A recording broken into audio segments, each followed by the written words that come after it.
কি গো, রাত তো অনেক হলো, কি খাবে বলো?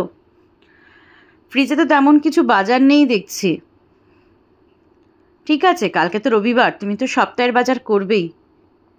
তাহলে হালকা কিছু খাও রাত্রে আজকে। তাহলে ফ্রিজে ডিম আছে, আলু আছে, এই দিয়ে ফেনা ভাত বানিয়ে নি। কি খাবে তো ফেনা ভাত? তাড়াতাড়ি বলো। তাহলে চলো আজকে রাত্রে ফেনা ভাতই হোক। অনেক দিন খাওয়া হয় না এই ফেনা ভাত। আমাদের মধ্যবিত্তদের ঘরে কিন্তু এই ফেনা ভাতটা খুবই প্রচলিত একটা খাবার। কি বন্ধুরা, তাই তো? চলুন দেরি না করে ঝটপট রেডি করে নিই। আলুগুলোকে ধুয়ে ফুটো করে নিয়েছি আর মাইক্রোওভেনে দিয়ে দিয়েছি। 5 মিনিট দিয়ে দেবো মাইক্রোওভেনে, খুব তাড়াতাড়িভাবেই হয়ে যাবে, গ্যাসের ঝামেলা আর করতে হবে না। নাও সেট করে দিলাম 5 মিনিটে মাইক্রোওভেনটা। চলো এদিকে মাইক্রোওভেনে আলু সেদ্ধ হতে হতে ডিমগুলোকে বার করে জলে চুবিয়ে নিই। ডিমগুলো ফ্রিজ থেকে বার করে সেদ্ধ করতে দিলেই ফেটে যায়, তাই আগে একটুখানি ভিজিয়ে রাখলে খুব ভালোভাবে ডিম সেদ্ধগুলো ছোলা যায়, নাহলে কীরকম আটকে আটকে যায়। গরম গরম অবস্থায় আলুর চোকলাগুলো ছাড়িয়ে নিলে খুব ভালোভাবেই ছাড়ে, আর নয়তো কামড়ে ধরে থাকে, তাই দেরি না করে ছাড়িয়ে রেখেই দিলাম গরম গরম অবস্থায়। এটি হচ্ছে আমার এগ বয়লার।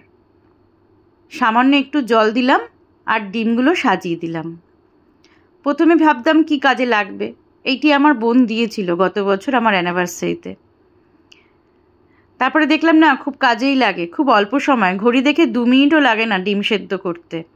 গ্যাসে তো কতক্ষণ লেগে যায়। ওদিকে ডিম সেদ্ধ হতে হতে এদিকে জলটাও গরম বসিয়ে ভিজিয়ে রাখা চালগুলোকে দিয়ে দিয়েছিলাম। চলুন এদিকে চাল সেদ্ধ হতে হতে আমরা এদিকটা দেখে নিই। ডিমটাও হয়ে এসছে, দেখুন কি সুন্দরভাবে ধুয়ে উঠছে। চলুন, হয়ে গেছে। বললাম না বেশিক্ষণ সময় লাগে না। ডিমগুলোকে তুলে ঠান্ডা জলে চুবিয়ে রাখি, তাহলে ছাড়াতে সুবিধা হবে। ডিম সেদ্ধ রেডি। এবার যে আলুটা ছাড়িয়ে রেখেছিলাম মেখে নিই চটপট করে। আলুগুলোকে স্ম্যাশ করে সর্ষের তেল, কাঁচা লঙ্কা আর নুন দিয়ে মেখেছিলাম। সর্ষের তেল দিয়ে খেতেই আলু সেদ্ধটা বেশি আমি পছন্দ করি। ভাতটাও প্রায় হওয়ার দিকে, কাঁচা লঙ্কা নুন দিয়ে একটু মিশিয়ে, নুনটা একটু অল্পই দিয়েছি, মিশিয়ে নিয়ে তারপর একটু ঘি দিয়ে দিয়েছিলাম। ঘি বেশি আমার ভাল লাগে না, আবার আমার কর্তামশাইয়ের ঘিটা খুব পছন্দ করে, ওর পাতে নয় দিয়ে দেব। চলুন ভাত রেডি হয়ে গেছে, কর্তামশাইকে ডাক দিই। কর্তামশাই হাজির, ভাত বেড়ে দিয়েছি, রেডি গরম গরম ফেনা ভাত, আলু সেদ্ধ মাখা, ডিম সেদ্ধ আর ঘি।